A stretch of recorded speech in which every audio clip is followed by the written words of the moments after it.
Get us started, a little bit of a slow start here, so no one joining in the next minute or two misses anything. But first, I want to thank everyone for attending today for this session.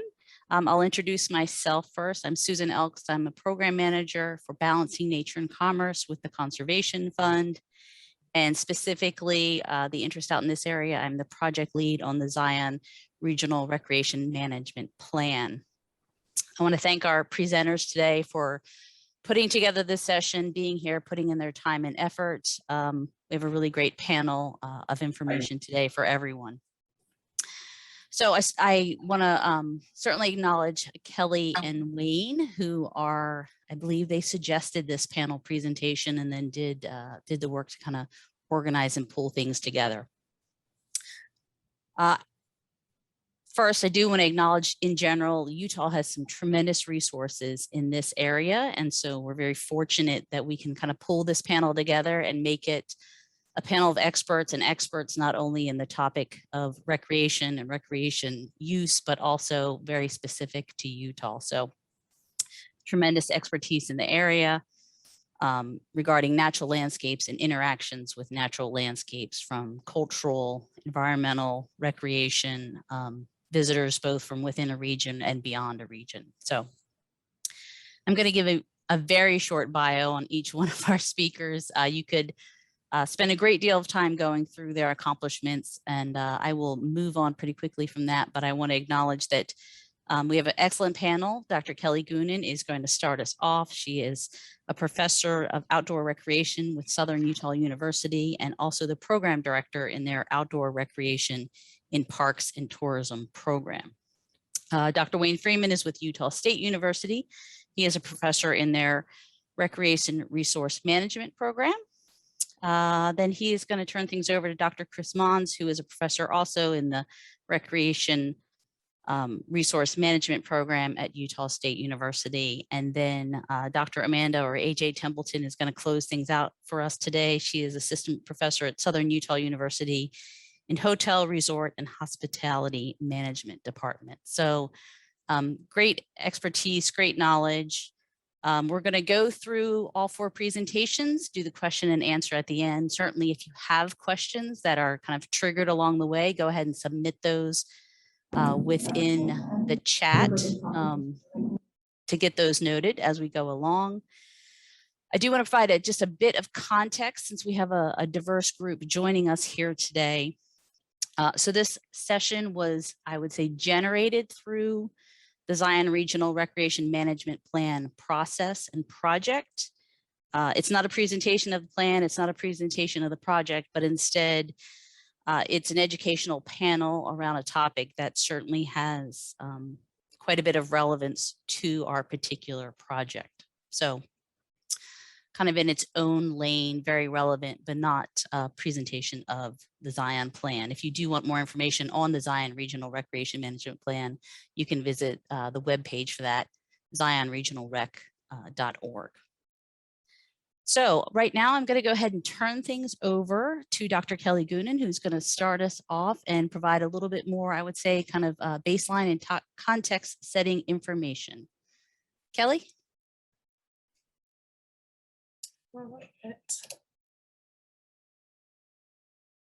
Great, thank you, Susan. So as Susan mentioned, the topic for our panel is really looking at the knowledge that helps us inform the visitor use management decisions that are made on public lands. And so I'll be starting out with an overview of some of the primary frameworks and strategies that are used for visitor use management decision-making and how those developed. So I hope Jeff forgives me for quoting him here, but we had a recent conversation about his experience working with the Park Service. And at the end of our conversation, he said, "We are in the forever business." And what I did was I pulled the mission statements for the Park Service, Forest Service, Bureau of Land Management, and Utah State Parks. So our primary public land stakeholders who are involved in the Zion Regional Recreation Management planning process. And if you note there, every single one of them mentions future generations. And so I think that that's important to make note of as we're thinking about visitor use management frameworks, recreation management, decision-making, that really the goal, the end goal is to manage these areas in a sustainable way that allows for their use and enjoyment of not only this generation, but those future generations. And the primary goal of recreation management or visitor use management as a whole is to match desired recreation experiences to appropriate settings while also maintaining appropriate conditions. And several frameworks have been developed that look at this. So this is a little bit of our recreation history.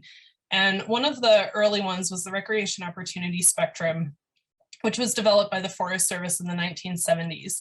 And you can think of ROS as almost a zoning approach where planners and managers understood that outdoor recreation experiences and users are really diverse.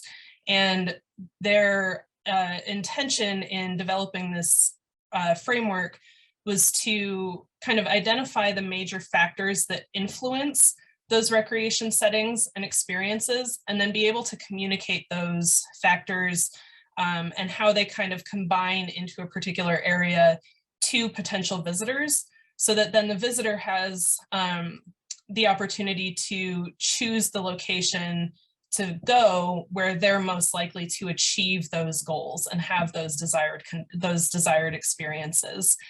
And this framework is set up around 6 different setting attributes, including access, other non-recreational resource uses in those areas, level and type of on-site management, the amount of social interaction that you can expect while you're actually out there, the acceptability of visitor impacts in an area, and the acceptable level of regimentation on your visit.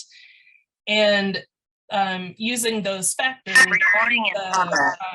the Forest Service managers who were involved in developing this framework identified 6 different opportunity settings.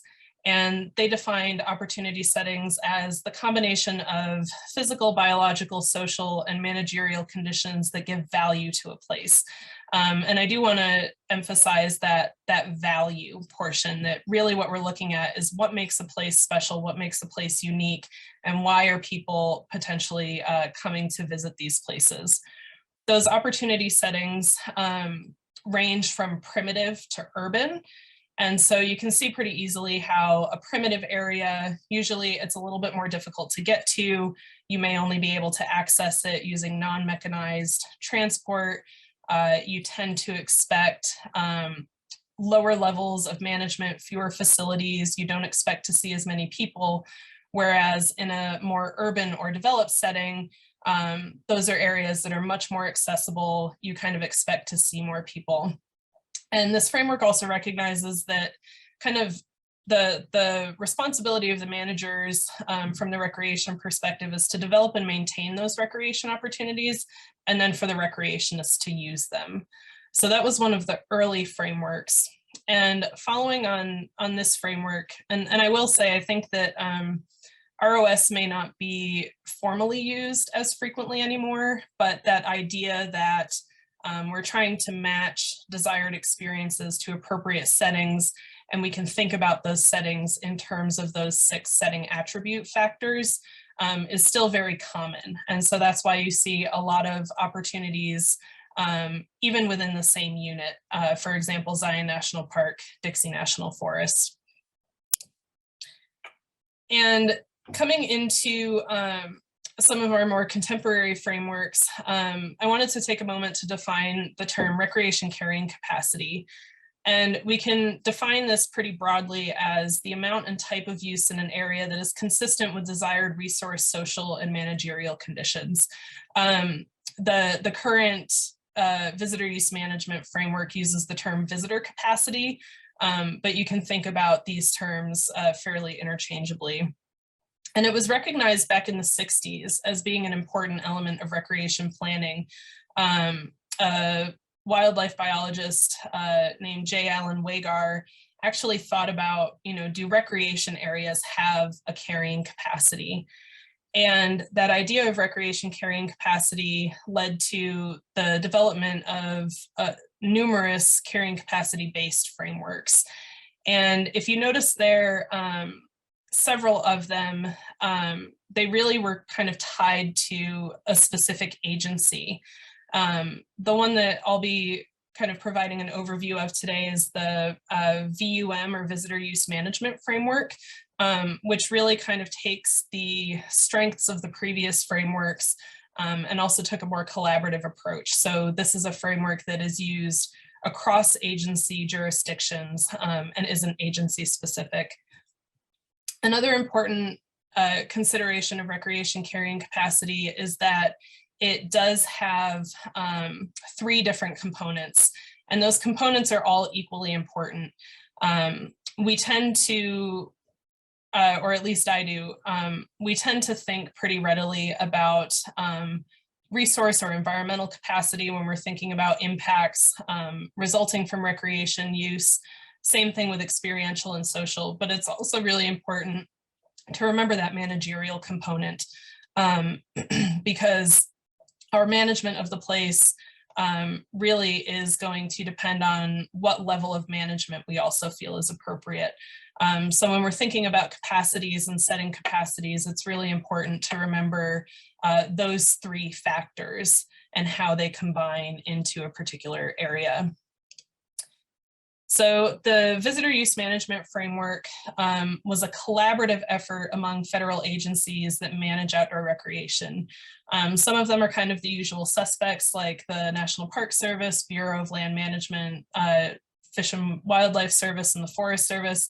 And then a couple that you may not necessarily think of right off the bat when you're thinking about federal public land management agencies, like the Army Corps of Engineers and even the National Oceanic and Atmospheric Administration.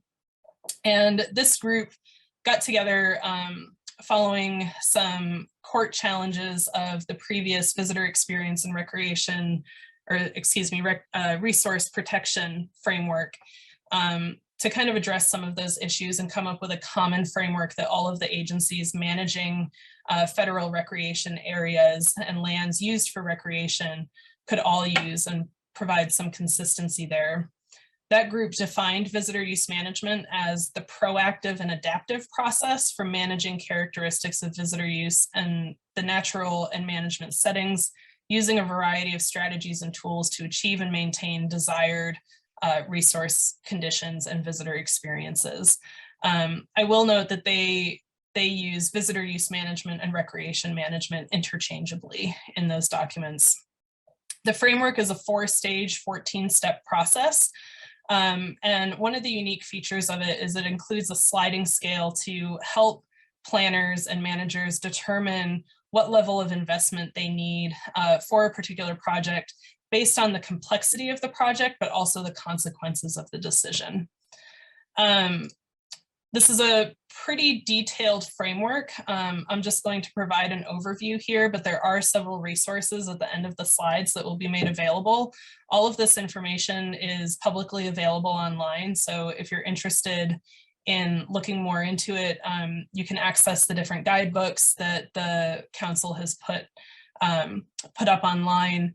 But the framework essentially functions almost as a cycle. So you start with a project by building the foundation and answering that question, why? Why is this project needed? You move on to define visitor use management direction, identify management strategies, and then a continuous cycle of implementation, monitoring, evaluation, and adjustment. And the framework really centers around a number of other considerations that agencies need to think about when they're making these recreation management and visitor use management decisions, including applicable laws and regulations, the agency policy and values, that sliding scale, and then of course the public involvement. There's an example here of the sliding scale of analysis on the right that, and there is a decision support tool available online that actually has some questions and prompts that folks can fill out.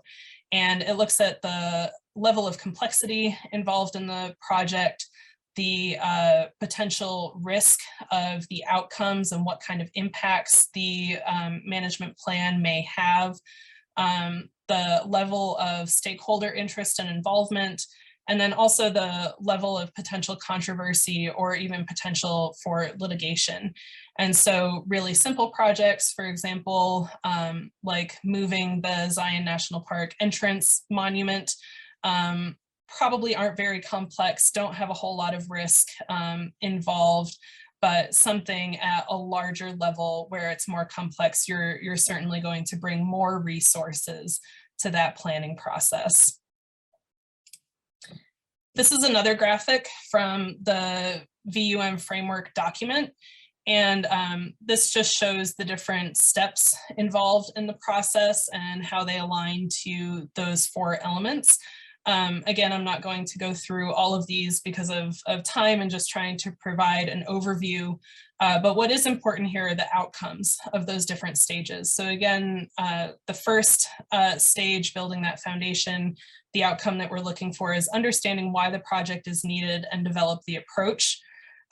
The outcome for our second stage of defining visitor use management direction is to describe the conditions to be achieved or maintained and how those conditions will be tracked over time. The outcome for the third stage is to identify strategies to manage visitor use or achieve or maintain those desired conditions. And then the outcome of that fourth stage is to implement management strategies and actions and adjust based on monitoring and evaluation. So again, it's a very adaptive process, and it works almost as a cycle. So it's not a one and done thing, but it's an ongoing process that managers and recreation areas will engage in.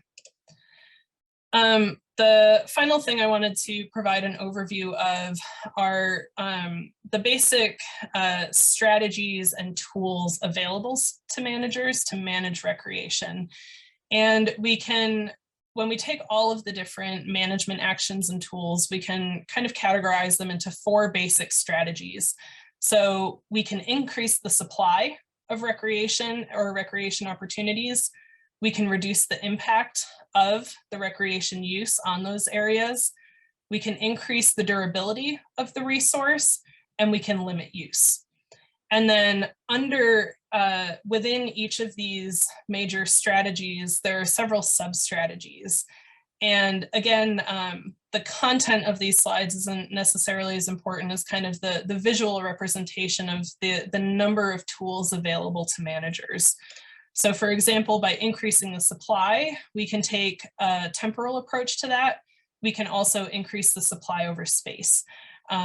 And for example, some of the use may be able to be shifted to off-peak times.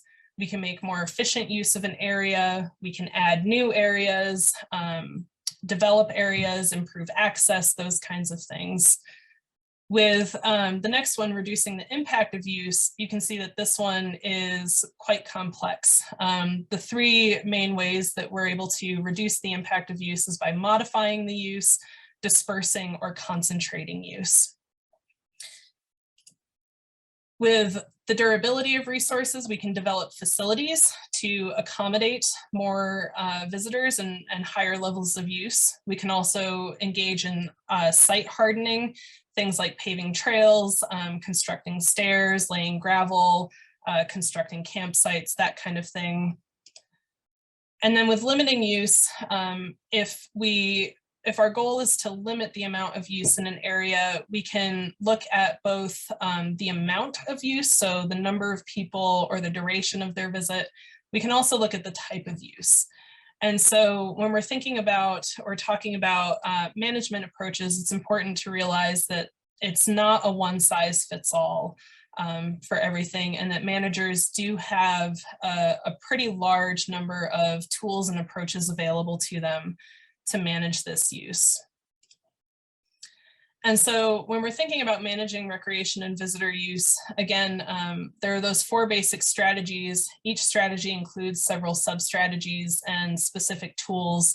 And those strategies and tools are going to be appropriate for different contexts. So what works in one location is not necessarily appropriate or going to work in another location. And this is really the question that kind of initiated this panel in the first place is who determines what is acceptable? And this is addressed very early on in the visitor use management framework. They acknowledge that this is a highly complex process. Managers need to think about and consider a number of other regulations, interests, things like that. It should be a collaborative process. And they also recognize that the decisions made within this framework are professional judgments. However, those judgments should be as informed as possible.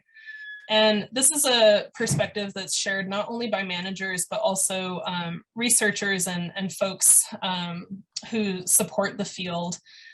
This is just a quote from a journal article titled "The Science of Values and the Value of Science," and how decision-making is informed judgment. And so the goal of these frameworks is to help managers make the best decisions based on all of this other information that's available to them and that needs to be considered. And so to wrap up there, and I'll be passing it on here to Wayne so he can provide an overview of how this relates to the social science. Here at the end, there are numerous references and additional resources, and I would strongly encourage folks to check out the resources that are made available by the Interagency Visitor Use Management Council on their website. They have a lot of really great information there.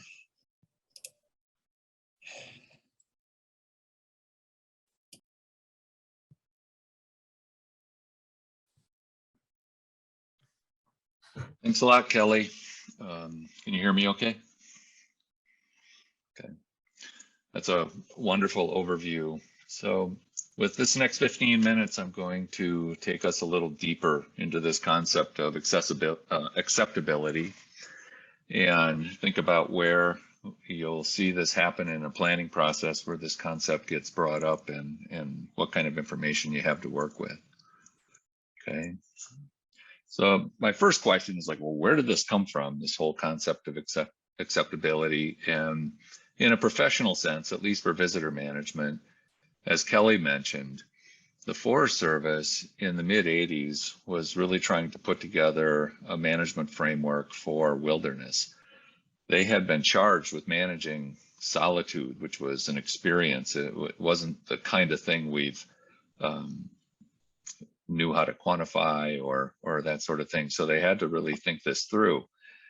And they came up with this notion of limits of acceptable change. And that's when I think the concept really started moving into our common professional and scientific discourse. A couple of takeaways from the LAC system was that all use causes change. Okay, so there isn't a way that we can do recreation without some kind of an impact. So the issue isn't just should we do things, but how much can we see conditions change before it becomes unacceptable? That I think was the movement from the older carrying capacity ways of thinking into thinking about conditions and how conditions change. And then inherent in that, as Kelly mentioned, is like who defines it and how does a manager put all these kind of pieces together? And then once you have defined it, how on the hook are you to follow through and try to manage and monitor to make it happen?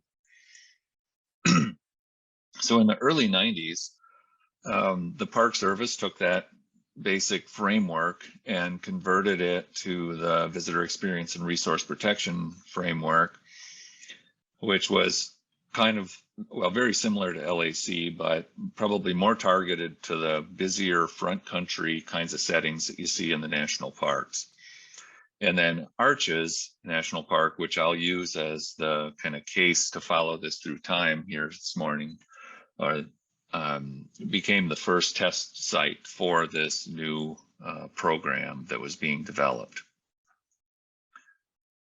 So within these planning processes that Kelly described how it's evolved now into this interagency visitor use management approach, there are kind of three different places that you'll really see the concept of acceptability happen. And then the first one is when you're defining these desired conditions.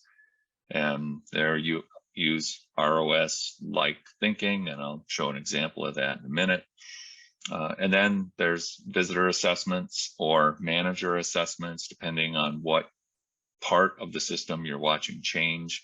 And then sometimes just a real professional or managerial judgment needs to happen, and that always happens in a kind of a social political context.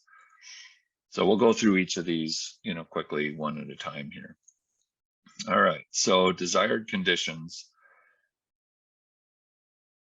generally is going to occur in the part of the process where you're defining your zones, or you're defining what this place ought to be 20 years from now, or in the forever business, as Jeff put it. And you'll see this is a diagram out of that interagency visitor use management framework. Along the first column here, you have those elements of recreation opportunity spectrum. So how much natural resource change can happen, what kind of visitor experiences are we striving for, what activities are going to be acceptable and appropriate here, and how much do we build this place up. And those become narratives that occur within a given zone. And the narratives bring together the laws that framed why this place was designed, the policies that guide how the federal regulations are placed out, other plans that are happening, the legacy of change and conditions. All of that kind of comes together into this process of defining what the menu of possibility is. And then within this part of a park or a recreation area, what do we want to strive for here? Okay. So that's kind of the first place if you're looking for the context or the framing of acceptability that you want to look, is at these zone descriptions. So if we look at the visitor use management planning process that's happening over here at Arches, and I'm in Moab, so happening here at Arches right now, they've got a range of different zones that are kind of working zones within the plan that they have presented out to the public. And so they start with this notion of something that's very developed. This is where you're going to have campgrounds and visitor centers and that sort of stuff. We've got our motorized roads, we've got semi-primitive roads, and then we've got really four-wheel drive kind of roads. And then when you get into the hiking or off-road part, you've got zones that are going to have a lot of use, like this one to the right, and down to backcountry zones where you would expect to see far fewer people. And then you have these sensitive resource zones where you probably don't want to see anybody. So there's something for a broad range of interest if you look at the menu of possibility in Arches. And by using something like ROS, you end up with a continuum of possibility for visitors in which one doesn't gobble up the other. So the more you develop, the less opportunity there is for the backcountry approach. Okay. And you would expect the acceptability to be different in a pedestrian zone than in a backcountry zone. And it may be more natural, less visitors, and that sort of thing. So look at those zone descriptions. Sticking with Arches here, there are all these forces that are happening around the park and creating the context for the plan. And certainly one of the prevailing ones is just this ongoing escalation in demand and popularity of the park. So in this graph, we're starting at 1960, which was somewhere around 70,000 visitors a year, up until 2020, and we're over 1.6 million visitors a year. And this has been kind of a steady stream of interest. So, in 1968, Desert Solitaire was written or published. And at that point, Edward Abbey was saying it was too crowded in Arches. Then, we had this kind of growth and escalation. But the 80s were a real big kind of decade for arches. They tripled in visitation practically, and we're wondering, what to do about it. And right about at that time is when this VERT process came on the scenes and arches became the pilot test. So one of the big differences from LAC to this point was how do we deal with these highly congested places or highly densely used places and still try to get visitor opinions, okay? So visitor perceptions, you can get them in a lot of ways, but mainly you just got to ask. People are super willing to talk about their park experiences, especially if they think it's going to somehow help the managers of that place. You do need to use a method that helps them let you know what they think, and that could be interviews, it could be quick cards, it could be surveys, but you do want to try to get a broader context than just the folks that show up at a particular public meeting or comment on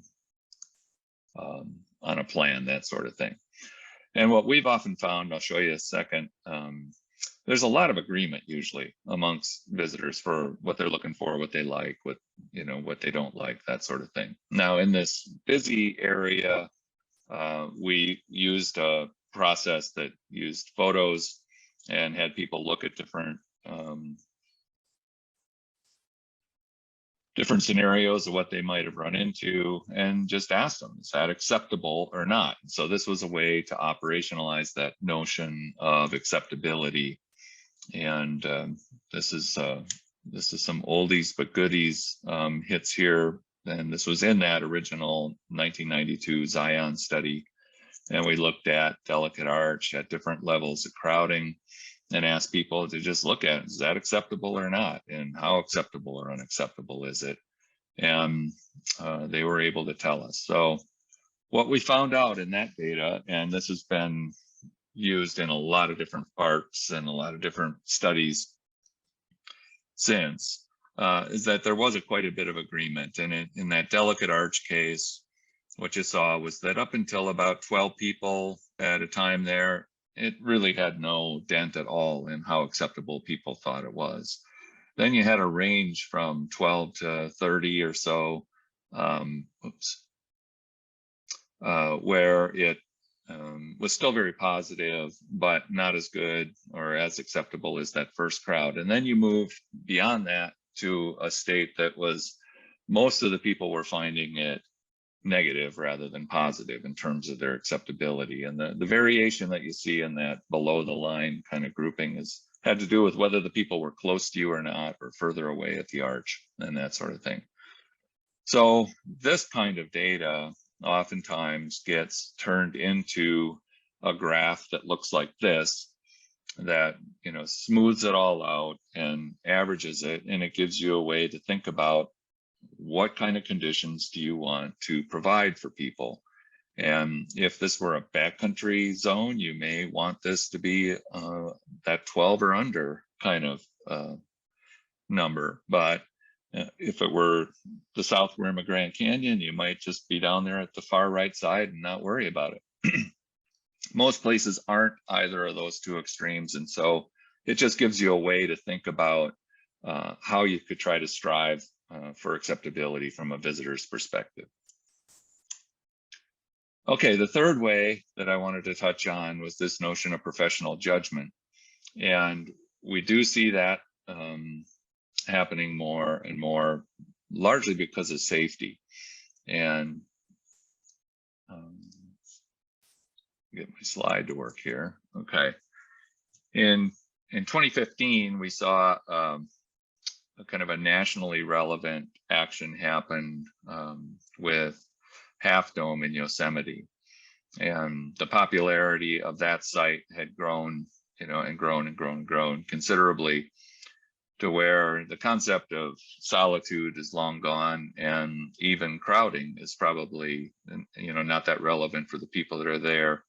But if you were managing this place, if you were responsible for it, and if these were the regular conditions there, how could you possibly effectively, safely manage it if a big storm came up or that sort of thing? So with a lot of monitoring and a lot of other work to support it, they put in a lottery system to get permits to climb up there, which has been in place now for about 7 years, and they seem to be holding and working out okay. And we're seeing that happen in a lot of other places, not just national parks, but state parks around the country, with this huge escalation in demand for outdoor areas. And a lot of times it has to do with this. It's people just stuck out on a highway trying to get into a park. This is the entrance to Arches, and this comes from a story map that they have available for the plan to support the planning process that they have going on right now. So safety in itself is the kind of thing where we're seeing actions have to be taken, and through time we've delegated a lot of that authority to the management world, knowing that their judgment is really important, that they're the best people on the ground to make that kind of decision. But it's not just the safety. I think, there's also this notion that if you're in that line and you're sitting there, this isn't exactly the experience you had planned for when you were trying to go to Arches. And what's very likely for these people, this is a kind of a typical morning. I think it was 8 o'clock in the morning when I drove by and snapped this pic. A lot of these folks are going to sit in line until they get up to the front. They're going to find out that the park has been closed because every parking lot in the park is already filled. And that is happening quite regularly. Here is the data last year from April 1st to June 30th. And each of these green bars are when they had to close the access to the park for about a 3-hour period of time. They put up a sign and say, please come back in 3 hours. Every parking lot is full. If you go in, you're not going to have a place to be. And so that's happening regularly. And on a lot of days, it's happening more than once. And then what you also see happening is that people are catching on to it, and they're as the season goes on, they're coming earlier and earlier in the morning, and the dynamic is just shifting.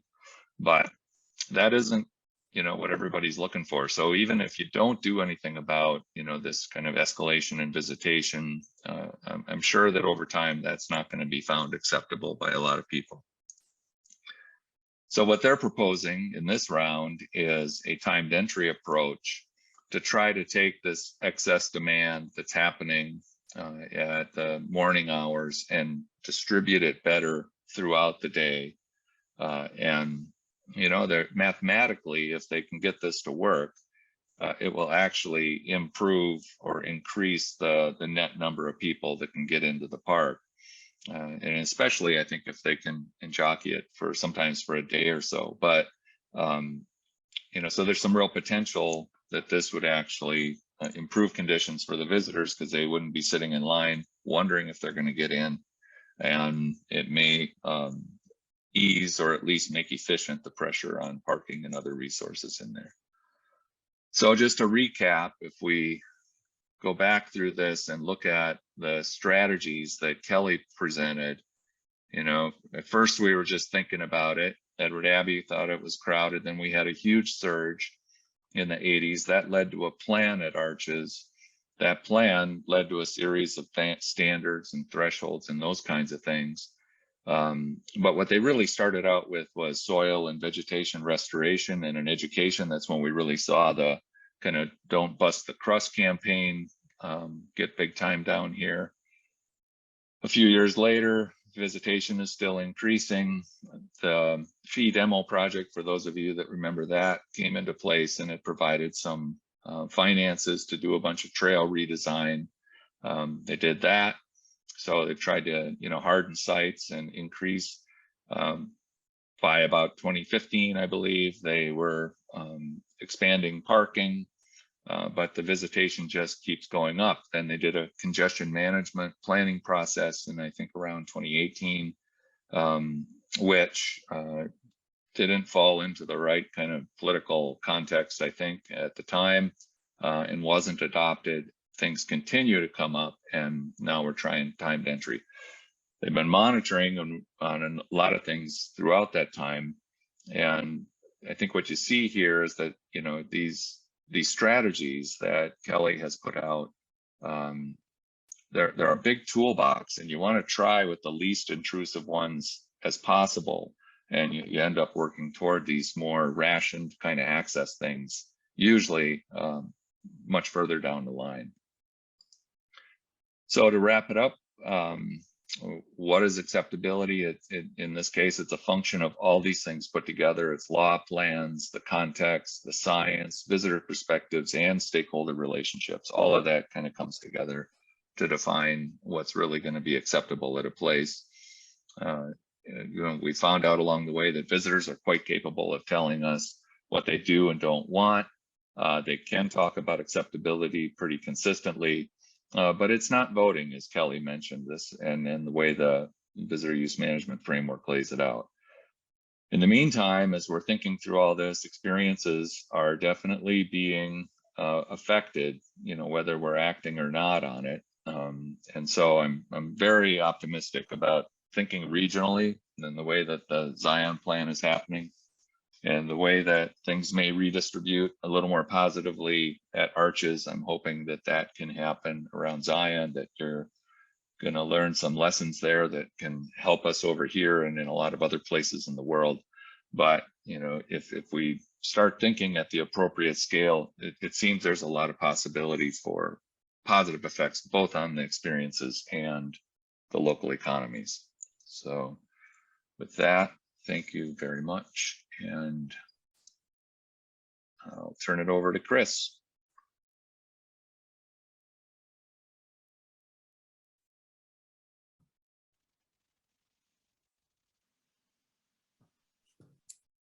All right, well, thanks, Wayne. Let me finish my screen share here. Is that working for everybody? Perfect. Should be. Great, thank you. Thanks for including me on the discussion today. I appreciate the comments of my colleagues, Wayne and Kelly, on some of these broader aspects of what's occurring and what can occur in terms of overall management. I'd like to get a little bit into the weeds now and talk about ecological disturbance. We'll fly a little bit at 30,000 feet for a little while and look at some broader theory and then try to apply it to some of these ecosystems in the Colorado Plateau. I'll mention that much of this work is a product in a report I wrote recently, and I can make that available to Susan to distribute to everyone if folks are interested. Okay, so today we're going to talk about recreation ecology and define that a little bit. That's what I define my field. I'm going to try to apply some of the broad concepts of recreation ecology to ecosystems on the Colorado Plateau, and then talk about some of the managerial implications of this knowledge. So first of all, what is recreation ecology? It's the field of study where we look at the effect of recreation activities on various ecological attributes: soil, vegetation, wildlife, water, and air quality, all fit under this broader rubric. Much of the work really has been done on soil, vegetation, and wildlife, and we'll kind of focus a lot of our discussion today on those attributes. But again, some of these generalizations apply pretty broadly. We also use some of the very same techniques that Wayne mentioned to try to understand how effects of conditions, how changes in conditions affect the visitor experience. We're not going to have time to go into that today, but that does form another overall rubric in this discussion. And of course, we want to try to help our managers develop sustainable strategies. So a little bit historical perspective, similar to what Wayne provided and Kelly in terms of some of the basics in our field. This idea of recreation and disturbance goes way back to the 1960s. And even before that, it has a long, rich history of some observational research that goes back to the early part of the 20th century. But in the 70s and 80s, a couple of scientists, including Dave Cole with the Forest Service, Mike Little from Australia, Neil Bayfield from the UK, started trying to generalize this knowledge in a way that would be functional from the standpoint of us being able to manage parks and protected areas. Out of that effort came this use response curve. I'm really generalizing here. We're going to dig a little bit further into this.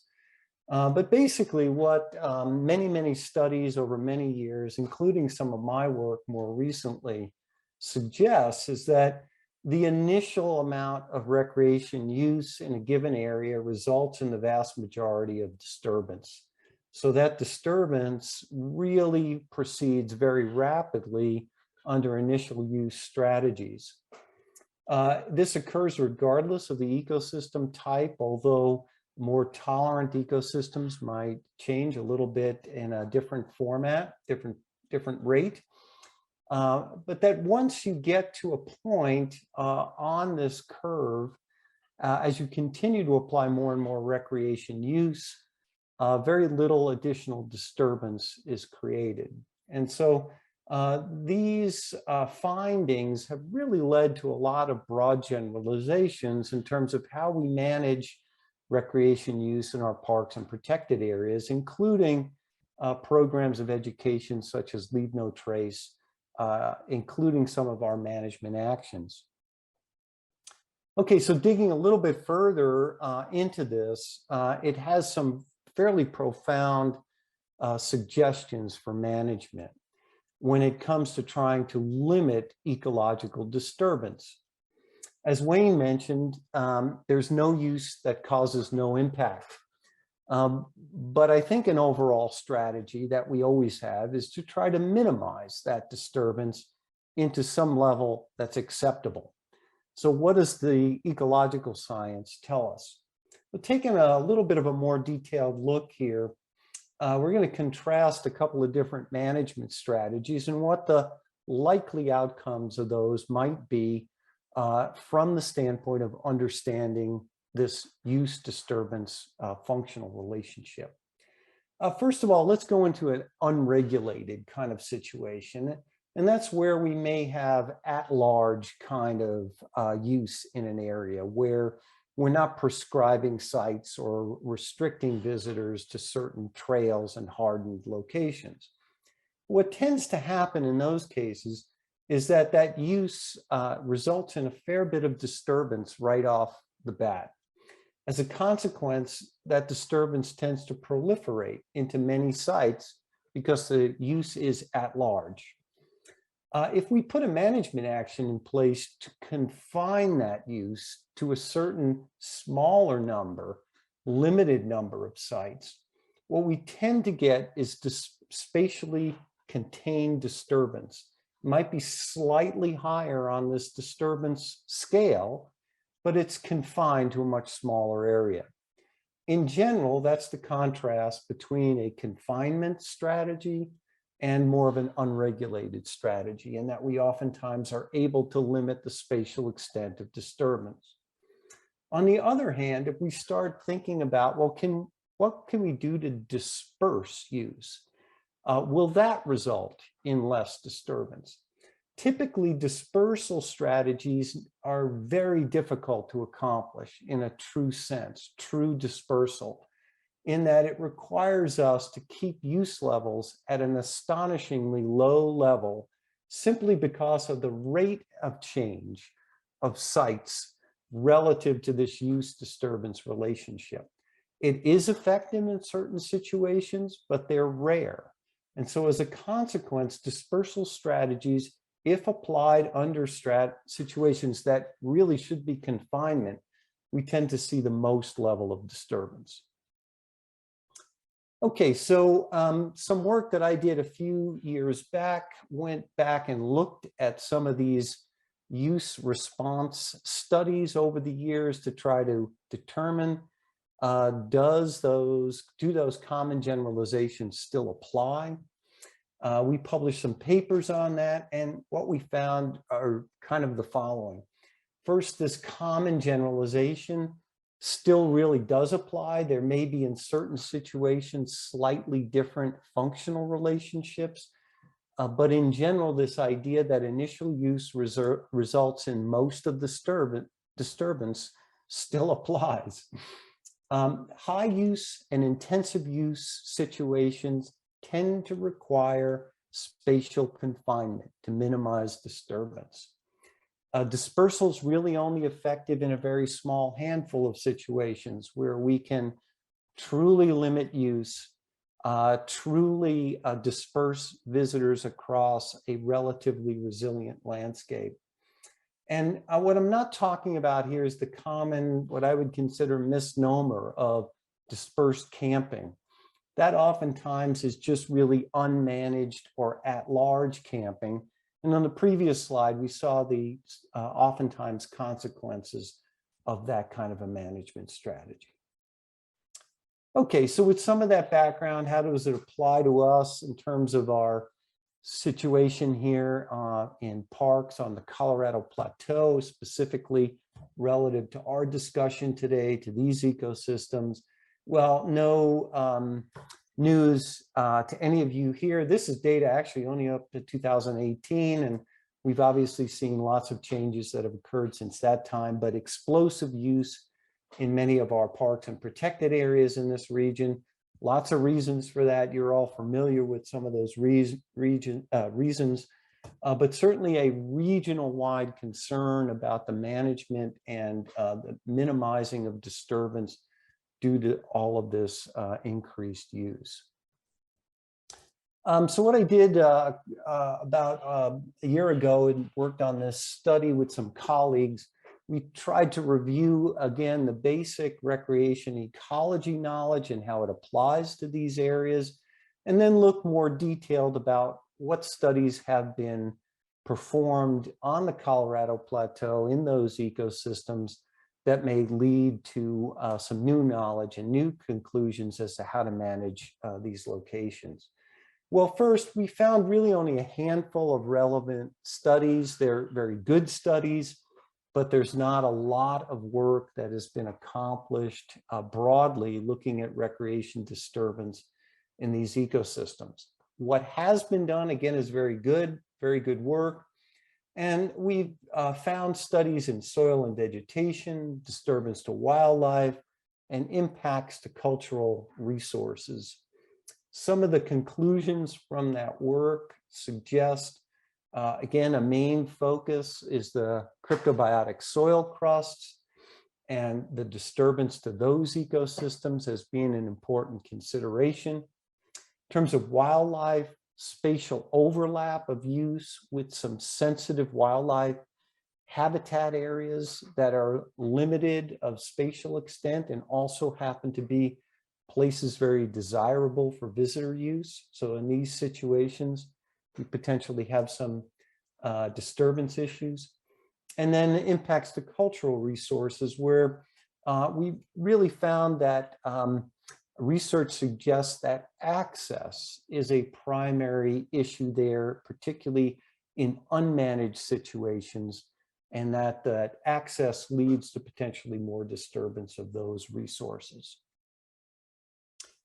So trying to put this all together in a framework for management, we came up with some matrices that suggest different strategies and then the likely outcomes of those strategies.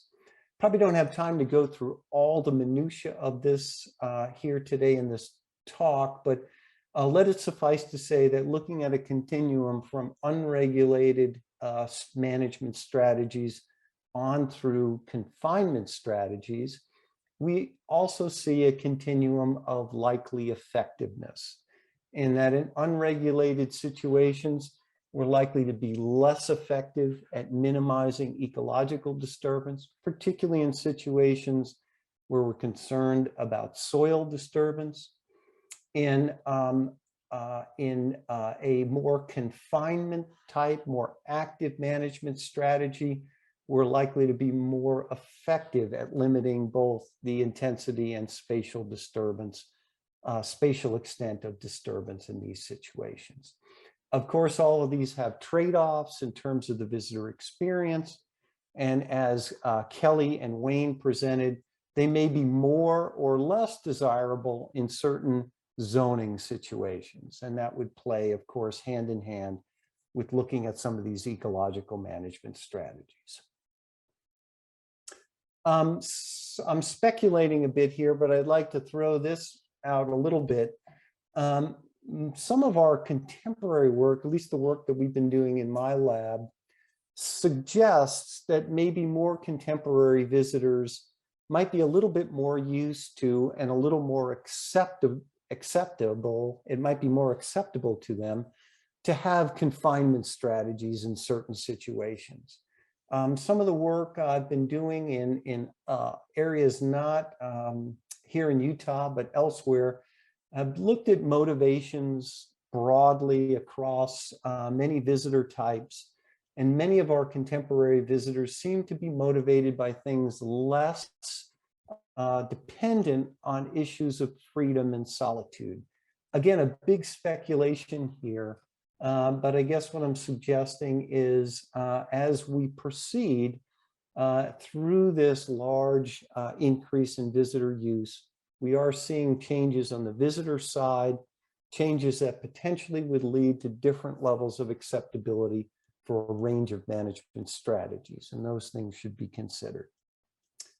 All right, so to wrap this up today, from an ecological perspective, there's really been limited research over the years on some of these disturbance issues on the plateau, but what has been done has been very rigorous, and a lot can be inferred using looking at larger ecological principles when it comes to this broader field of recreation ecology. I think from that literature and from the broader literature, we can say that dispersal strategies would likely tend to increase ecological disturbance in many of the locations that we're addressing here today. And that confinement strategies are likely to be the most successful at reducing overall impact. The importance of unmanaged experiences, I think, is something we really need to address and study further. Do many of our visitors coming to our parks and protected areas, are they more acceptable of more managed experiences than maybe we have been in the past? And again, that's a question for future work. So thanks. That's what I have for the group today.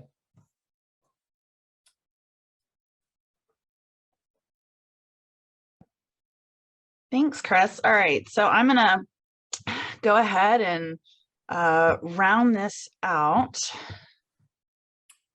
And there we go. All right.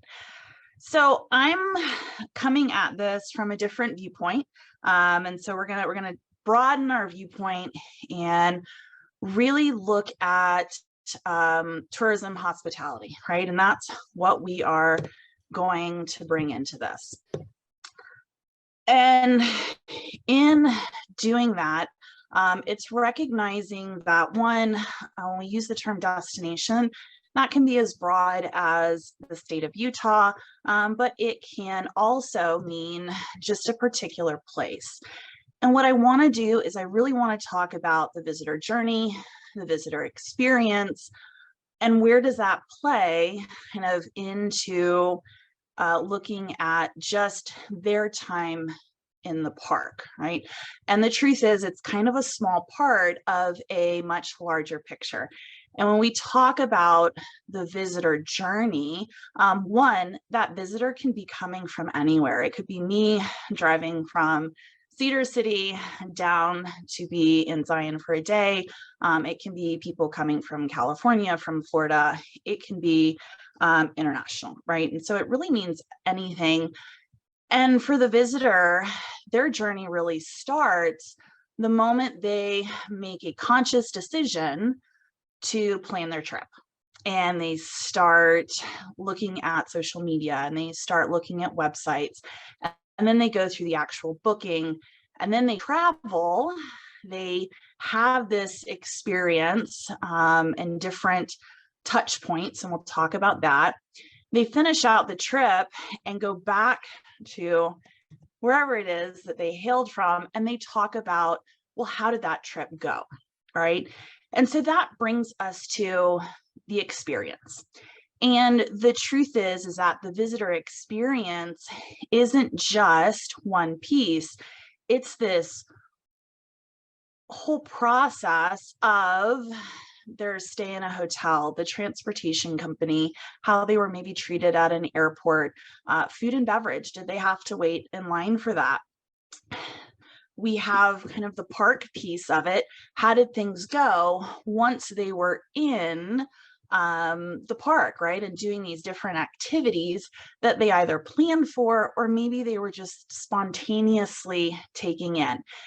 And so all of these touch points come together, and that really lends itself to this overall experience that a visitor is going to have in a destination.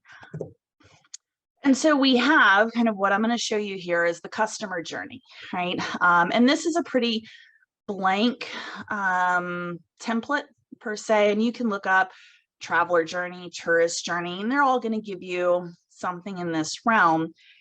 And this has been used in museums. The Smithsonian actually incorporated this as they tried to figure out, well, what's the best way to make sure that visitors have a great experience, but within our museum. And what I'm going to do, and that's kind of looking at it here, and what you see is that the visitor moments start way over here, right? Before they even really get to the museum itself.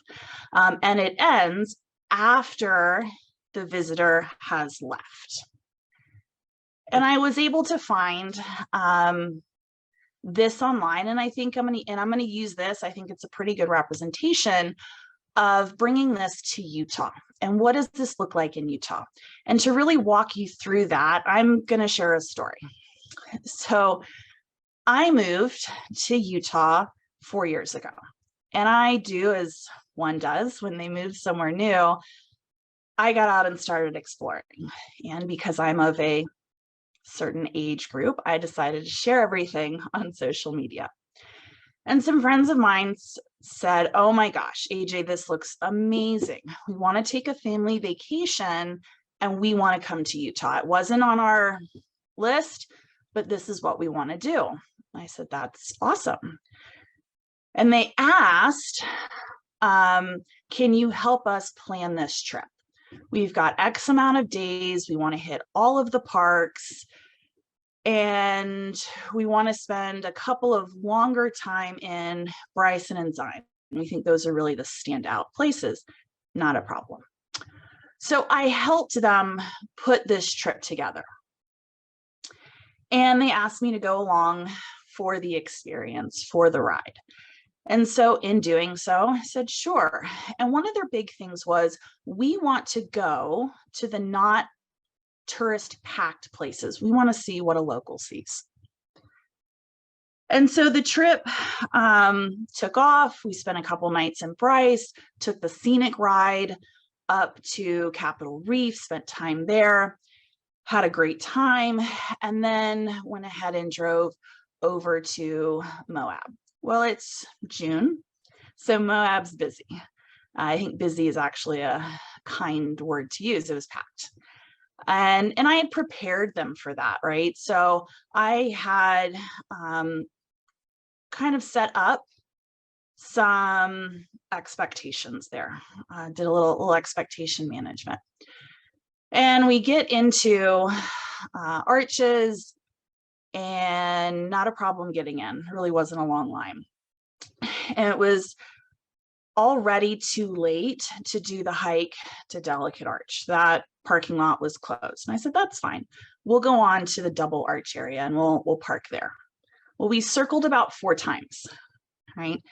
And finally I said, look, why don't you guys jump out, go do the hikes. I'll just keep circling. I'll do the drive. I'll drive around. I'll find a parking spot. And that worked. And they didn't mind it. It was starting to get hot. So they had a great experience. again, it was mitigated a little bit. So we do the drive to Cedar, we get to Zion, right? And we check in to the property, and the next morning we get up really early to get into the park before it gets crazy. Find a parking spot, not a problem. The line for the shuttles was already backed up to the cliff roads. And so I asked a park ranger, I said, hey, what are we looking at time-wise? And they said, well, 3 hours. I said, okay. So, well, why don't we go hike? There's a couple hikes that lead right from the visitor center area. Why don't we go do that? And they said, okay, fine.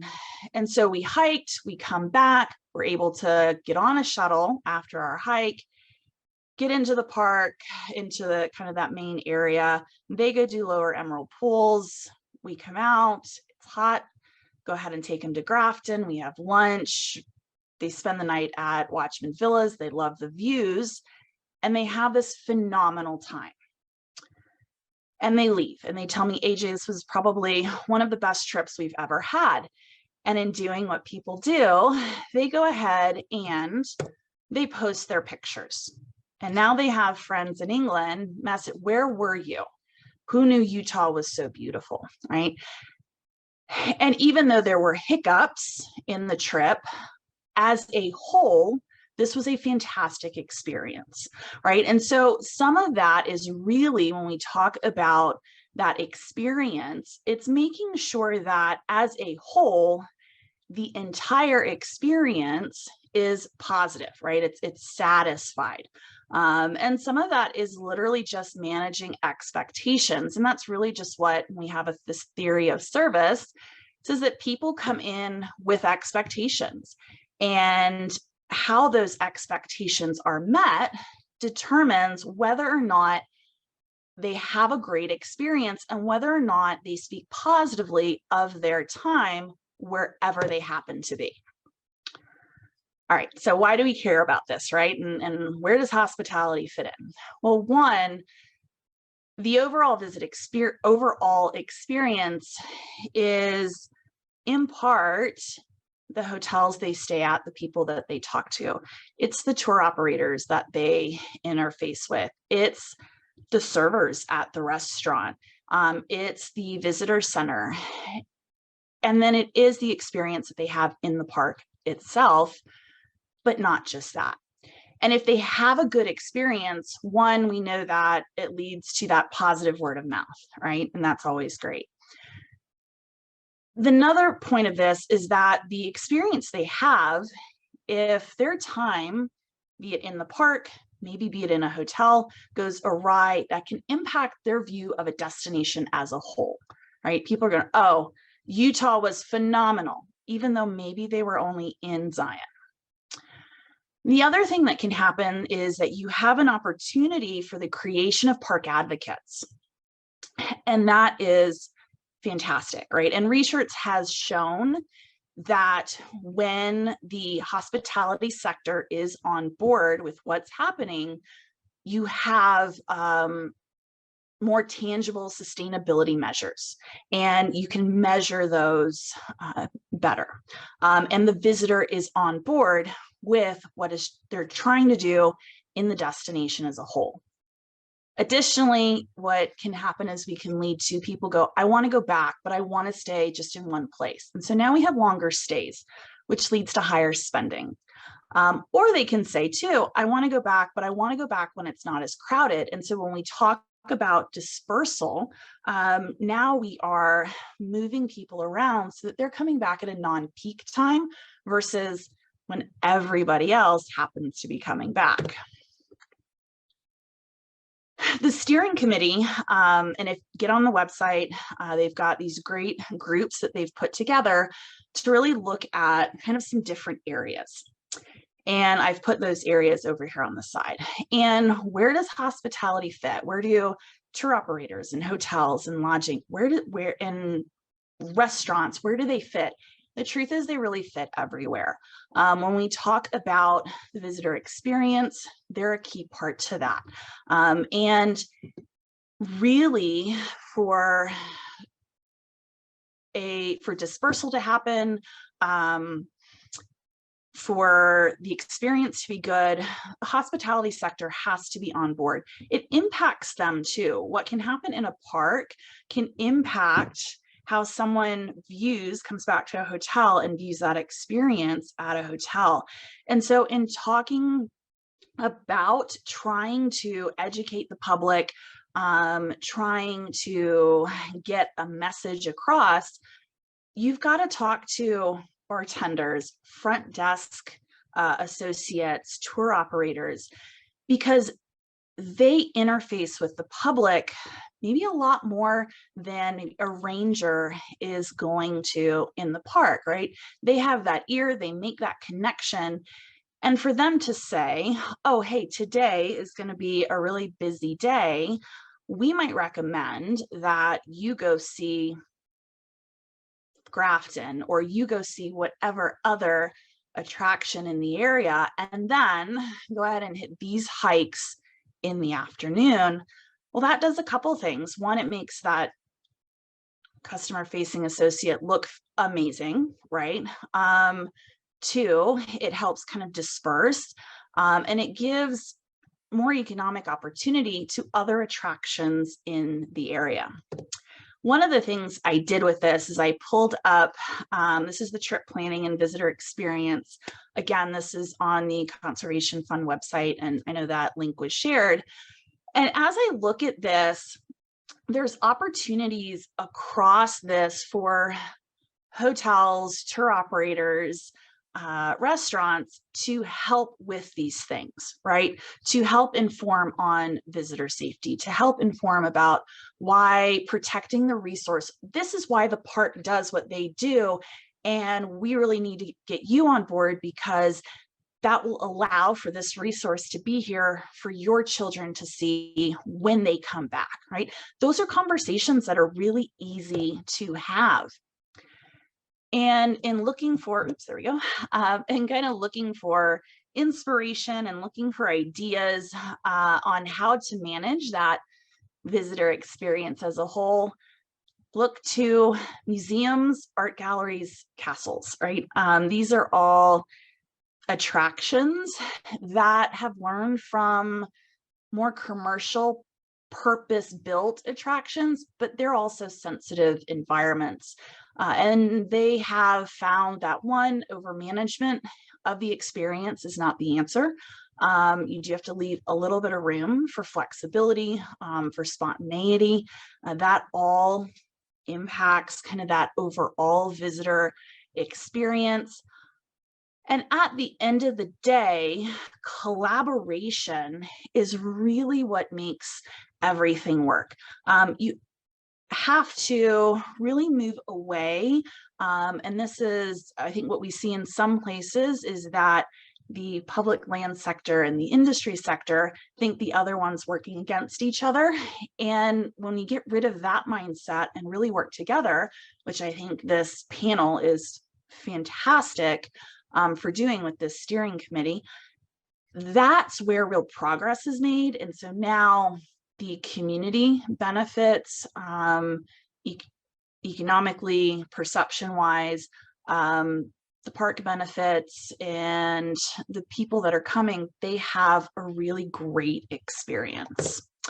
So there's more information up here, more resources, and this will all be in the slides that are made available afterwards. Thanks, AJ. That was great. Thank you.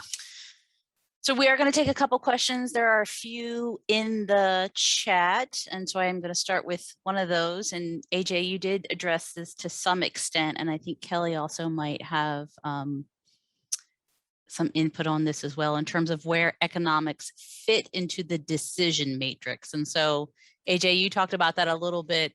Kelly, I don't know if you want to talk to it in terms of that whole kind of matrix side of things, but AJ, do you want to start? Actually, I was going to let Kelly start just because she brought that matrix in. And so I'm tossing the ball back in her corner. To you, Kelly. All right. So it definitely does fit. And I think one of the challenges, but as AJ pointed out, one of the opportunities for a collaborative effort like this is we need to recognize that our decisions are going to impact everyone around us.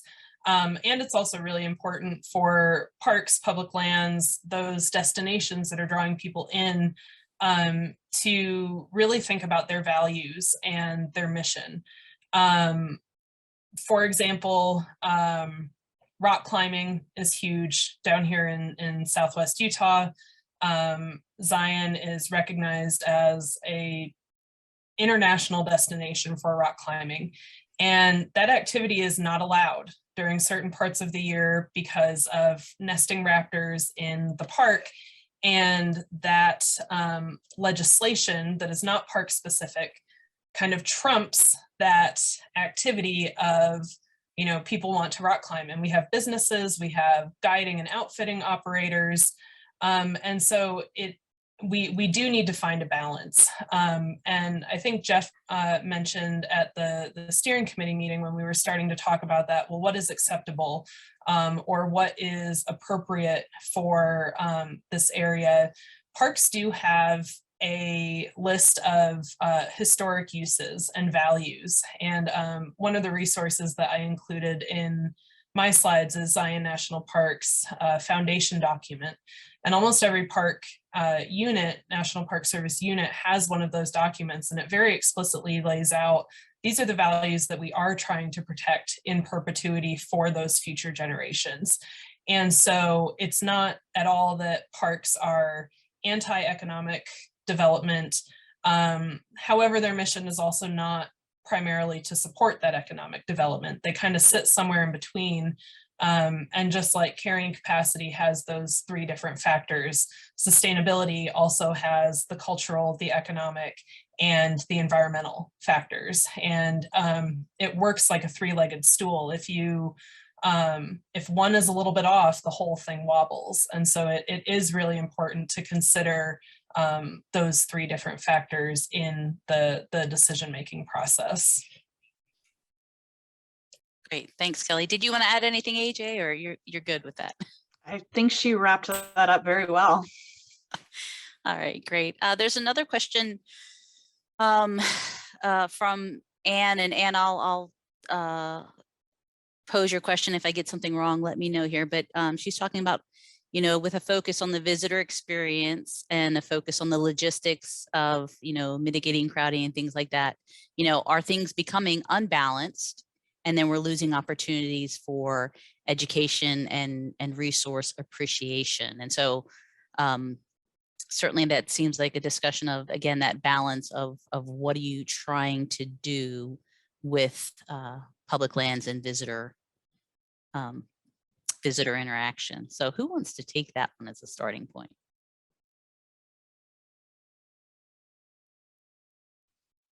Wayne, there you go. Sounds like a great Chris question. But I guess it does come back to balance. I mean, at least in my perspective, the visitor use management arm or part of the broader protected area management has always been there, at least over the last 30, 40 years.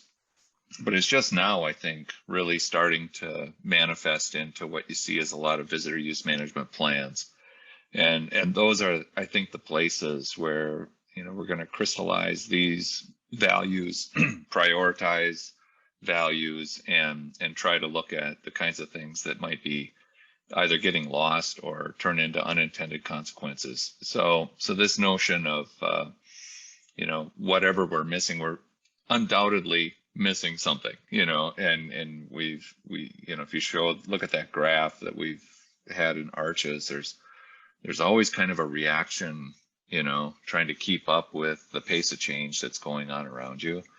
And so I think you know, it's not an answer, but the way to deal with it is to make it an explicit piece of the planning process and discussion, you know, and that, particularly in a forum like this one we have with Zion, in the Zion region. Great, thanks, Wayne. Did anyone want to add to that? All right, I'll take that as a no.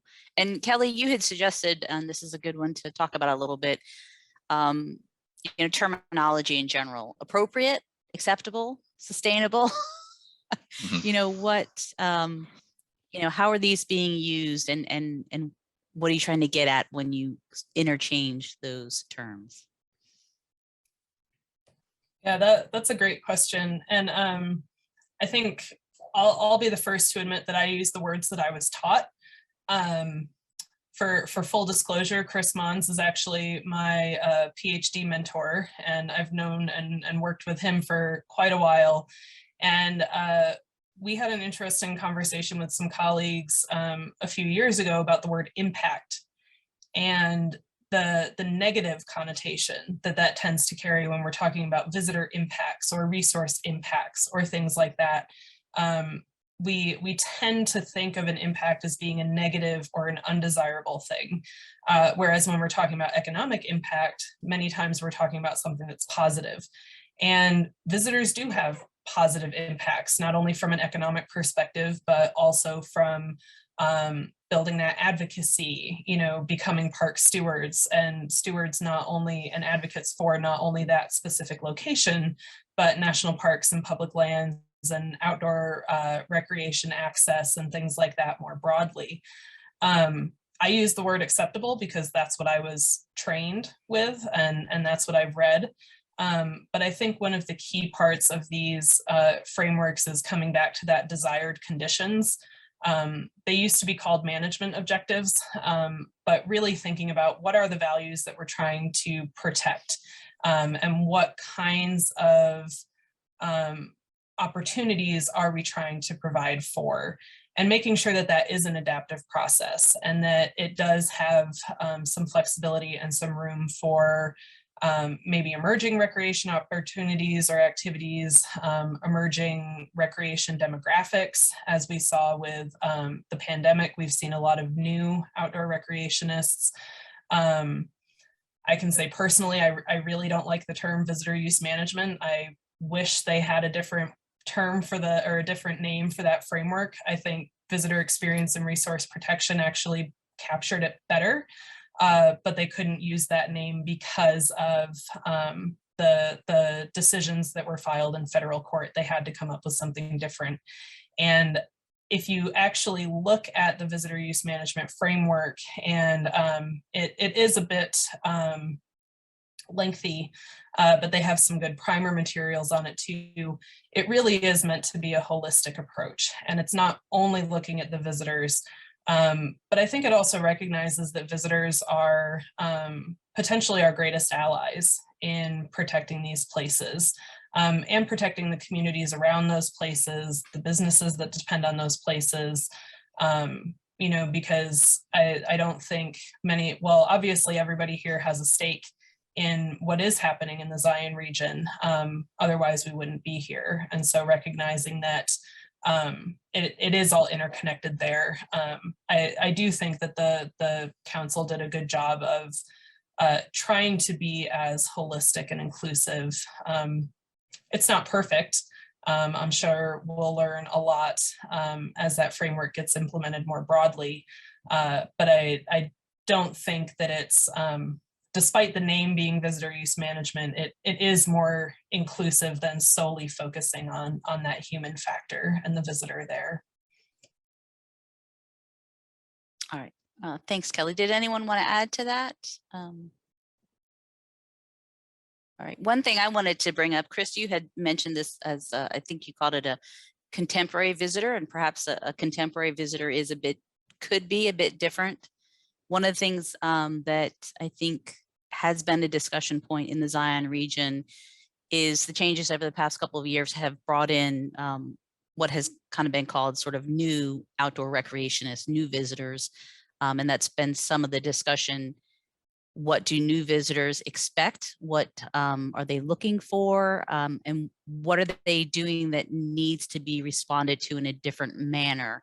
And so we have had a fair amount of discussion around stewardship messaging for resources, and then also safety for users and things of that nature. But Chris, did you want to talk at all about, this contemporary visitor and what you're seeing from them? Yeah, thanks for that. I'm really speculating. When I made those comments, I don't think we have enough data really to make any firm conclusions. But I do think there's rather quite a bit of consensus that over the last few years, particularly with this wave of change in outdoor recreation due to COVID, that are broadly our demographics, our motivations, visitor expectations, visitor perceptions and perspectives might be starting to shift a little bit. And there may be certain needs and interests on the part of new visitors that are different than maybe some of our traditional perspectives. Now, don't get me wrong here. I think we need to maintain some of those traditions. We need to protect solitude. We need to provide for solitude. We need to account for many of the broad range of recreation experiences like Wayne and Kelly presented to us. But I think it would be a mistake to apply some of the older approaches to some of these newer phenomenon. And I think we need to understand that a little bit better before we can really go too far out on the limb to suggest really what's important to this new wave of visitors.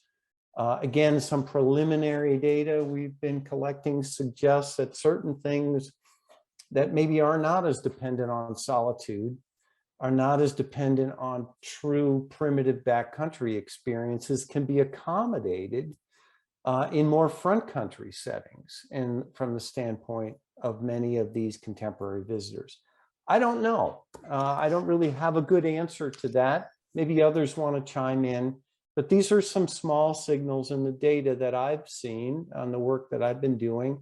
Again, they support discussions I've had with colleagues and certainly some of the perspectives we've heard here today. Yeah, did anyone else want to weigh in on kind of new visitors and responding to that change, potential change?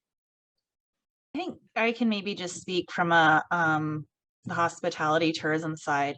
And what we're seeing is that it's really changing quickly. COVID has put us in a position where people's wants and needs are just, they're flipping all over the place the further we get into the pandemic, as the conditions of it change, where people, half of them, I think now just want to get out, and it is more that front country. You know, they don't need to get, they don't know how to survive on their own in the backcountry, and they don't want to, they just want to get out. And this is where, you know, as we start figuring out what people do want to need, this is where your front desk associates at hotels, your servers, they're talking to people, they're getting that information, and they can really help steer those visitors so that instead of someone just going, oh, this looked like a great hike, and it's a backcountry hike that they are in no way, shape, or form prepared for, they can go, you should really try this, right? And now that person has a better experience. The resources aren't hit as much when search and rescue has to be called out, right? We can maybe mitigate some of that. And it's just going to be a lot of questions going. And what we're really seeing, I think, is that it's changing rapidly. Did you want to add to that, Wayne? Thanks, AJ, for that. I was just going to say the same thing. I agree with both AJ and Chris. It's happening so quickly that right now the signals we're getting are from the management community, the folks that are out there kind of dealing with the artifacts of all of this use. And I think part of it is that you have new people that are coming into these settings that are not necessarily acculturated to what is appropriate or not there. But others, you just have a lot of people, you know, coming also. So if it's 1 in 20 that is, you know, creating something you have to manage a little more intensely, but you know, you have many more 20s than you used to have, it adds up.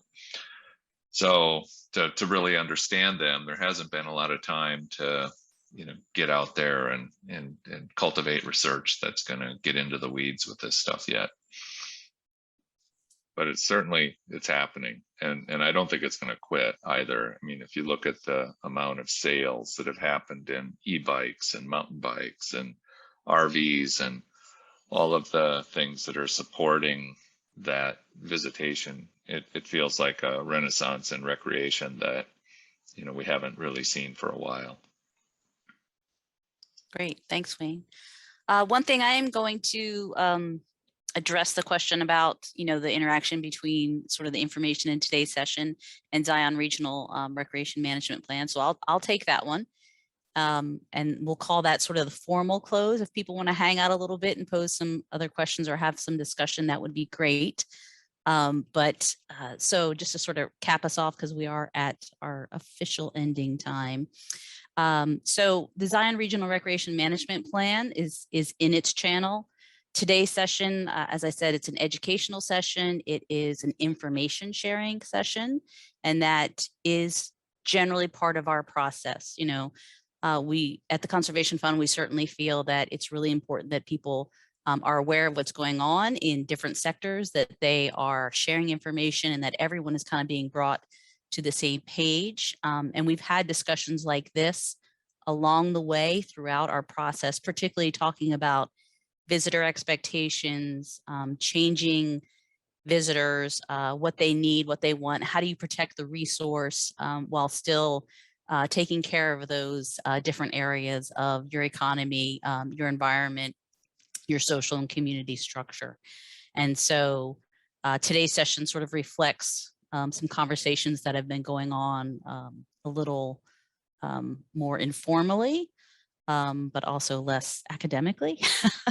So we wanted to bring the academic perspective and make that available for everyone today. And so to give like one specific example, you know, we have talked within the Zion Regional Recreation Management Plan process about visitors and what they are aware of and what they're not aware of, and are considering some draft actions around messaging about resource stewardship, messaging about visitor safety, and really just trying to, you know, maintain the experience for a visitor while maintaining the underlying resource. So it is available moving forward for the local community and for those who are coming from outside of the region to visit.